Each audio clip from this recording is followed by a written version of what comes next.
Hey, David McGuffin here. I'm in Italy, and welcome tonight to Travel Talk Tuesday. We are at the train station here in Monterosso al Mare in Italy, and today is Tuesday, July the 13th, and so welcome to Travel Talk Tuesday. I'm going to deviate from what was on the schedule because we were due to talk a little bit about the island of Santorini in Greece. We were there just a couple of weeks ago, and I have that video all prepared to go, but we had some crazy stuff happen in the last 4 or 5 days with our family trip throughout Italy. And so I wanted to share that with you, give you the story from my end so that you can hear what was going on. But the crazy thing was that everything was great. We were staying in Volterra for the first 5 nights. My family had a little bit of a delay on the flights coming in and were delayed by a day, but we finally made it up to Volterra. Had 4 great nights there and really enjoyed it. And we're able to go to Siena and Florence as well. But then we headed out last Friday, leaving Volterra in our van. It was a very nice van that we were using, and we headed out there.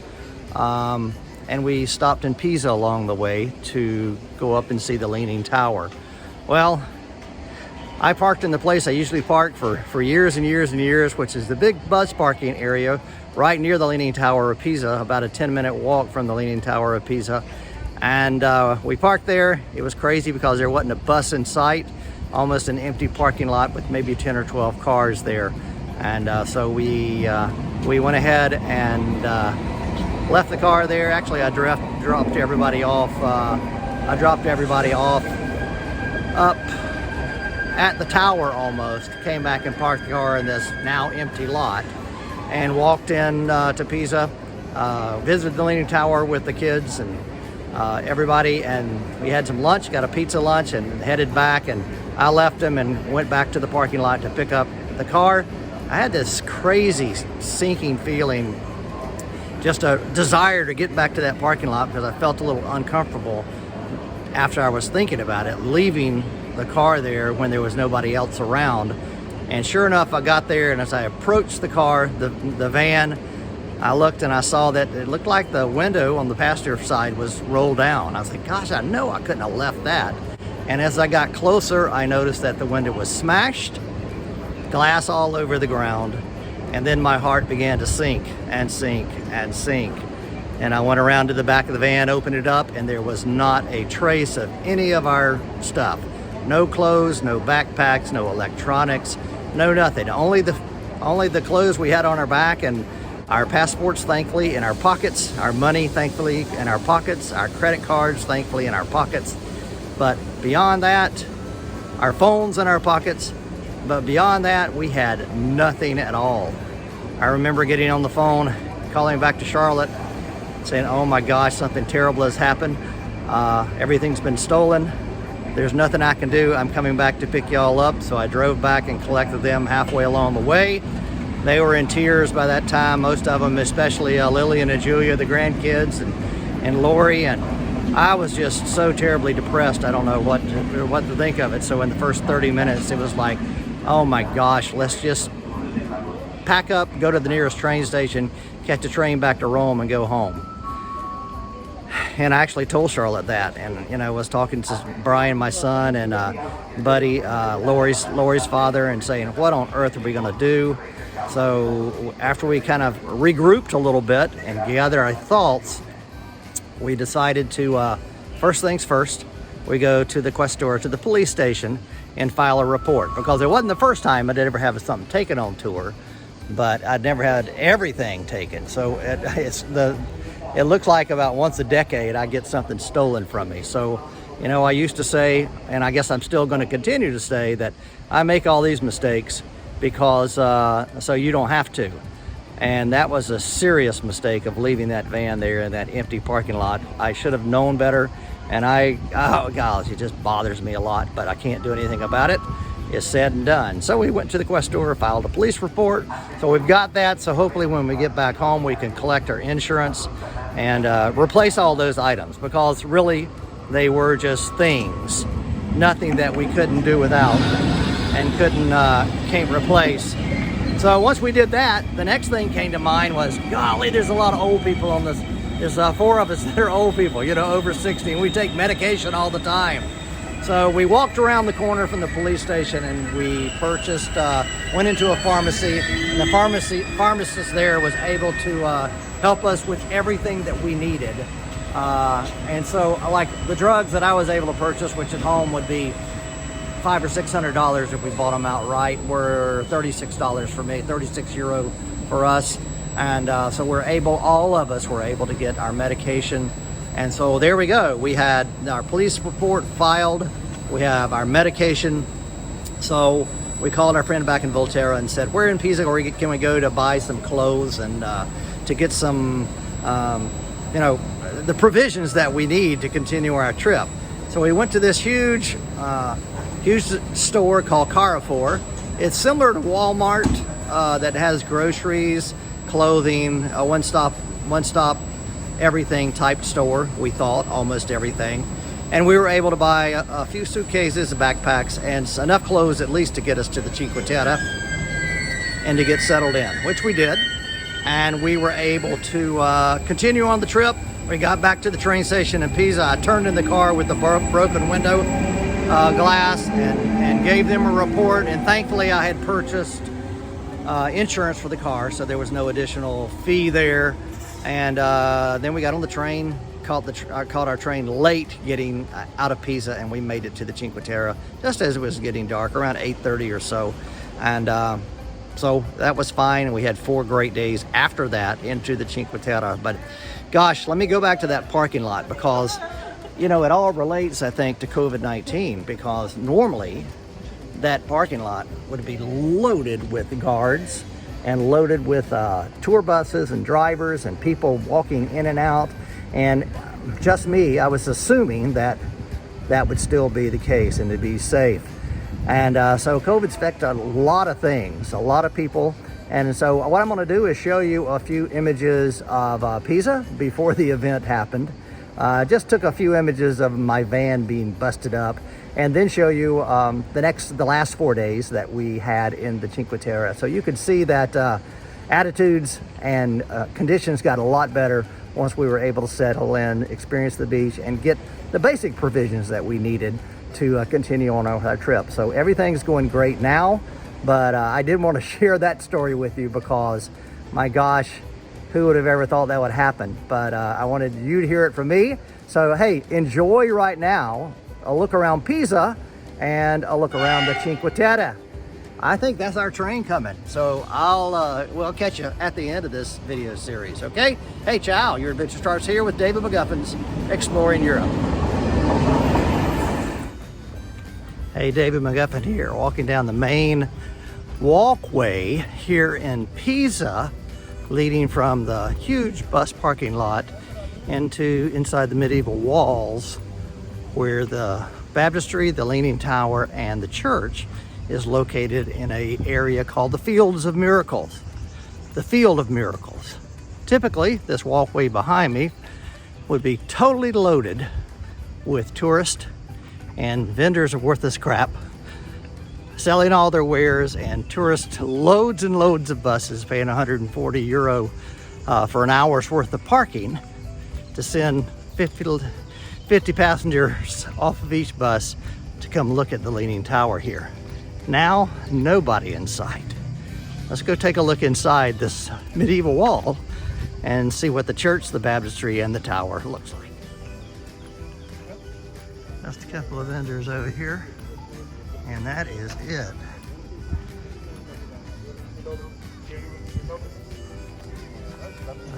They have no business either. That's pretty bad for all of them. The collective name of these vendors from Africa who are brought here to sell wares and send money back home to their families. The name of them that the Italians are "vu compra," meaning do you want to buy, because that's what they ask you all the time. Here, these little teepee things are usually kiosks that are loaded with trinkets and images of the Leaning Tower and everything else. Nothing much.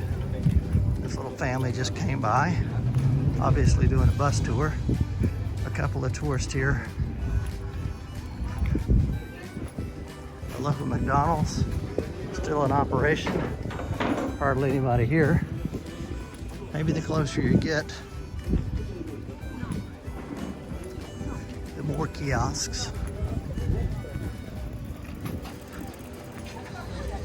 And as we turn the corner, looking inside the medieval walls, we can see a smattering of tourists, along with the Baptistery, the cathedral, and the Leaning Tower.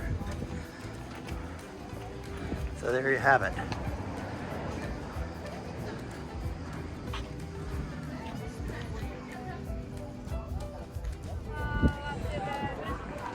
So here we had made it to the Field of Miracles.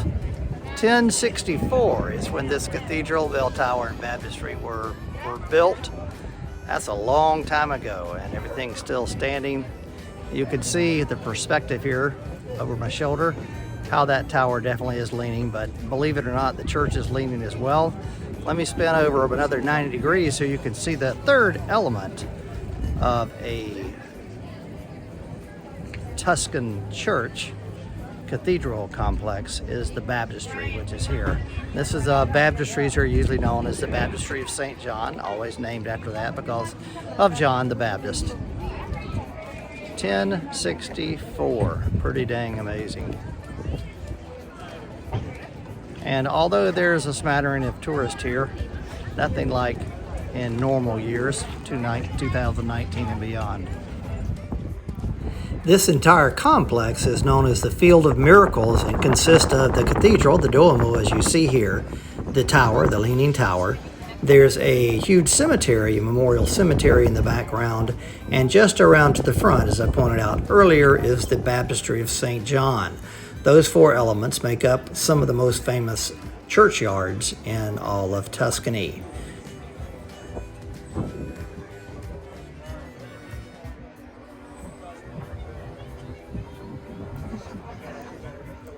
Work on the bell tower began in 1173, and it took 199 years in order for it to be completed to look like what it is today.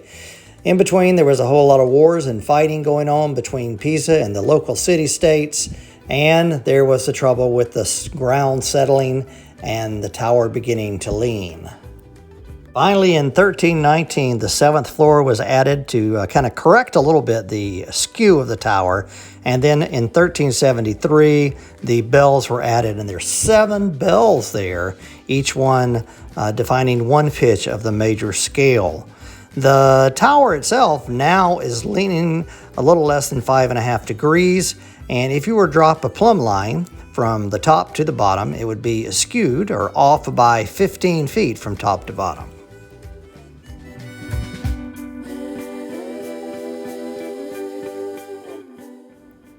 Well, after visiting the tower and getting some lunch, I walked back to the parking lot, and upon approaching the van, a sinking feeling came upon me, and I saw that the window had been busted and all our stuff had been taken.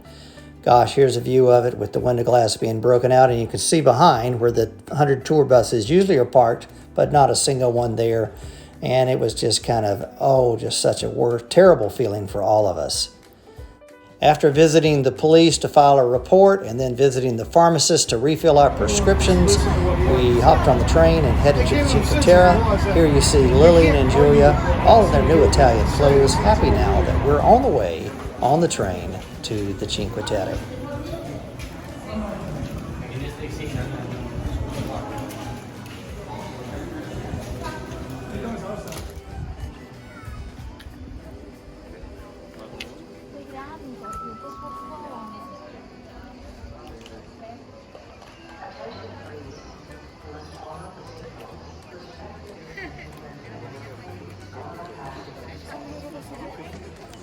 Hey, David McGuffin here. We've made it to the Cinque Terre in Monterosso al Mare.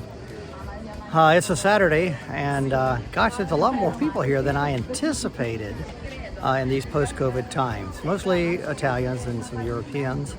I've heard very little English, but everyone has said they're happy to see the Americans at least returning, coming back. And so we're waiting on a train to go in the direction of La Spezia. We'll do a little looking around the next villages of Vernazza, Cornelia, Monterolo, and Rio Maggiore. And we're actually going on a shopping spree to La Spezia today to get some electronic equipment, which I'll tell you about later was misplaced in an adventure we had yesterday in Pisa. All right, well anyway, we'll catch up with you because I want to show you around the Cinque Terre in post-COVID-19 times. Charlotte and I were surprised at the amount of people here in the Cinque Terre on this weekend. It was very, very crowded, as you could see here on the train. This is the train heading in the direction of La Spezia, but many people traveling from village to village, albeit mostly Europeans. Not only were the trains crowded, the beaches were crowded as well. I bet there are 400 or 500 umbrella setups in just Monterosso alone. And on the 3 days that we were there, it was near impossible to rent those beach setups. A couple of days we were able to rent for a partial day, but for the most part, they were booked out for 3 or 4 days in advance, and also selling at premium prices of 30 to 40 euro. Vernazza here. Vernazza here in a little hamlet, followed by Cornelia on the hilltop, and Monterolo, and at the very end, Rio Maggiore, the seaside. The Cinque Terre, the 5 towns as you see them from Monterosso al Mare. Each of the 5 villages in the Cinque Terre have their own parish church, and this is the church in Monterosso. I walked in at 6 o'clock mass and participated a bit, and then recorded a little bit outside so you could get an idea of what it's like around the piazza.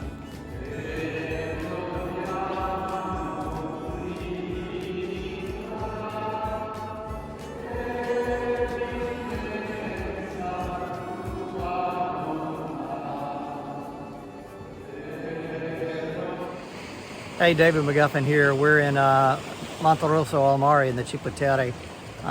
We spent a full day here. Now it's about almost 10 o'clock at night. And this is the harbor of the old town.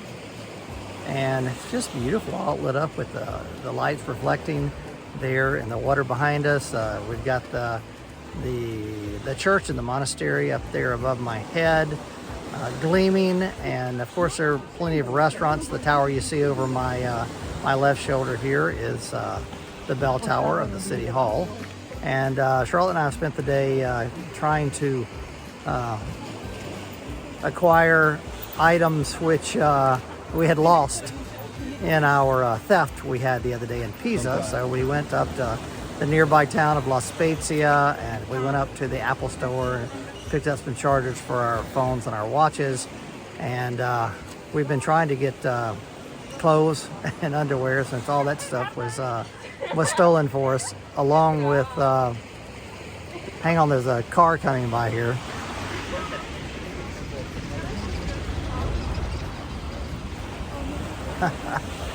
We're on a small little walkway, you can see, and this little van is transporting people back and forth from the expensive hotel up the way here.